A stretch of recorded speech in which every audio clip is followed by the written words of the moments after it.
اللهم صل وسلم وبارك على سيدنا محمد وعلى آل سيدنا محمد. إهداء لكل راجل فرط في حب امرأة.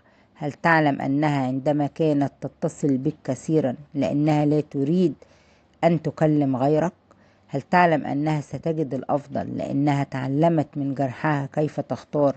هل تعلم أن المرأة المظلومة سيرجع الرجل لها وقت فوات الأوان؟ هل تعلم أن المرأة تمتلك الحاسة الستة أضعاف الرجل لتشعر أنه يخونها أو يتغير عليها؟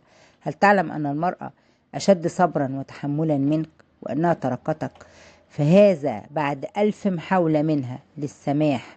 هل تعلم أنها عندما تنجرح في أغلب الأوقات تفضل الصمت؟ هل تعلم أنها عندما كانت تنفعل وتعاتبك هذا يعني من كثرة حبها لك؟ هل تعلم أنك عندما كنت تؤلمها وتجرحها وتسكت كان على أمل أنك ستتغير وليس إغفالا منها؟